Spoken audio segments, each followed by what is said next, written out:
saya. Terus? Terus abis gitu aku kan bilang gini, kok itu kan cuma baju bekas. Terus aku bilang gini sama yang paketan sini, kan dapat bel saya. Terus udah dibuang aja. Oh iya, kalau dibuang nanti kamu urusan sama polisi. Lah aku kan takut sama Pak Polisi. Ya, daripada ribut-ribut, terus tak bayar aja. Langsung aku ke situ lagi ambil uang pulang ya. Terus tak bayar lagi ke saya yang kirimnya paketan itu. Aku soalnya tadi loh lihat sing sama lab sama Pak Kuya itu loh, kan bicarakan masalah paket-paketan itu loh. Loh, kok katanya kan bilang gini, tadi ada yang bilang gini, enggak bayar di Indonesia tapi bayarnya di sini. Ya persis saya itu bayarnya di sini. Iya. Terus? Ya udah tak bayar, kita kan asal usulnya kalau bayar kan beli tuh enggak sampai segitu. Wong itu baju bekas-bekas ya. Cuman ada listipnya itu, listip itu dikasih temanku tapi listip itu sudah oke. Nah, daripada dibuang, mau tak paket aja. Katanya, oh ini ada listipnya banyak. Listipnya itu oke, udah daripada dibuang, kan aku paket nanti biar dikasih orang Indonesia, gitu loh maksud saya. Kok suruh bayar terus? Aku bilang sama paketan itu, bilang gini sama Aprek kan aku paketnya di Aprek. Udah Mbak dibuang aja, itu cuman baju bekas kok, bayar udah paketnya sudah bayar mahal, terus sekarang ditarik lagi. Iya ini soalnya kena biaya cukai, bilang gini orangnya marah-marah. Yang di sininya, daripada saya urusan polisi, tak bayar aja. Halo? Iya. Terus maksudnya ini gimana? Cerita ke saya maksudnya gimana? Ya maksud saya cerita ke sampean, memangnya ada barang yang diodol-odol itu, maksudnya gitu tok. Maksudnya gitu tok. Kalau misalnya memang saya sudah melakukan itu, pernah di odol-odol juga pernah bayar. Cuman gitu tok, aku curhat ke sampean itu memang ada. Memang ada, saya pernah gitu loh. Ya aku nggak minta diusut-usut gitu, nggak, memang ada gitu loh. Mbak Mes Yuni tadi kan bilang memang ada, saya sendiri yang pernah digituin gitu loh. Iya. Berarti kesaksian, berarti benar. Iya.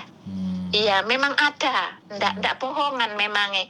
Kayak dodol-dodol saya juga ngalami itu. Pokoknya ndak bulan 10, bulan 7. Ingat saya itu. Iya. Suruh buang katanya urusan sama polisi. Ya bukan kok saya mau nuntut apa. Cuman mau tak kasih tahu kalau mau lab lagi memang ada. Memang betul-betul ada orang yang diodol-odol. Saya sendiri ngalami diodol-odol paketan itu. Biasanya nggak pernah loh. Terus kan saya sudah berapa kali ya paket gitu kok. Itu dodol-odol kok, ya udah lama diodol-odol. Terus dimintai bayar lagi di sini, katanya kena biaya cukai. Gombalan bekas loh, saya nggak pernah beli mahal-mahal yang baru-baru, nggak pernah. Dikasih tetangga gitu loh. Ya makasih ya, aku cuman mau bilang memang ada. Saya sendiri pernah gitu toh. Maaf malam-malam. Oke, ya. Oke. Cuman begitu ya. Makasih. Oke, Iya, siap. cuman gitu. Cuman mau bilangi sampai memang ada orang yang dikena bayar lagi di sini ini, katanya kena biaya cukai, itu memang ada. Gitu loh. Ya udah, makasih, selamat tidur. Siap. Jodau, semangat. Oke.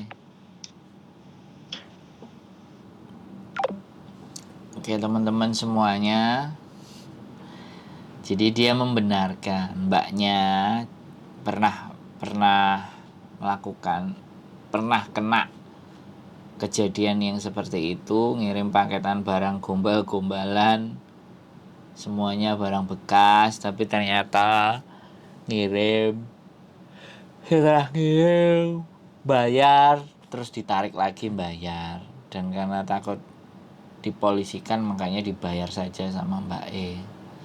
Jadi apa ya, kejadian-kejadian semacam ini tuh apa, saya juga nggak ngerti ya. Saya dulu paketan sebelum ini ya, hitungannya ya hampir 7 bulan yang lalu atau 8 bulan yang lalu itu tidak ada masalah ya. Tapi hari ini juga dikasih kabar dengan paketan yang sama, itu ternyata dimintain duit lagi gitu. Belum nyampe di Indonesia tapi sudah dimintain duit lagi. Dan yang bikin kecewa lagi adalah paketannya, barangnya diambil semua. Bukan semua ya, ada beberapa bagian yang diambil. Saya nggak ngerti sekali lagi ya, ini apakah kesalahan dari paket atau memang sudah paketan kali ini sudah nggak kayak dulu lagi gitu. Jadi sekali lagi ini tetap saya bilang waspada ya, daripada memang capek-capek kita ngumpulin barang bekas terus dikirim ke Indonesia, alhasil di Indonesia juga akhirnya diambil oknum-oknum yang nggak bertanggung jawab. Ya sudah, sebaiknya ya kita nggak perlu paket-paket saja gitu. Kalau ataupun ada yang ngerasa saya paket kok aman, ya sudah, mungkin itu keberuntungan atau apa. Tapi sekarang jauh lebih banyak teman-teman yang paketannya nggak tahu, hilang dan entah kemana. Jadi itu yang menjadi persoalan, antisipasi dan kita pikir-pikirkan sendiri apakah sesuatu yang kita kirim ke Indonesia itu sudah cukup bernilai sehingga kita harus berani membayar harga, atau sebaiknya aja dikirim ke Indonesia itu duit aja. Jadi itulah, silahkan dipertimbangkan buat teman-teman. Ini adalah bentuk cerita dan kesaksian yang membenarkan dari perkara tadi live siang. Ya tetap waspada, tetap semangat. Sekali lagi tetap belajar, dan karena berhenti belajar adalah memulai kebodohan. Keep stay tune my YouTube channel and see you next video. Bye bye.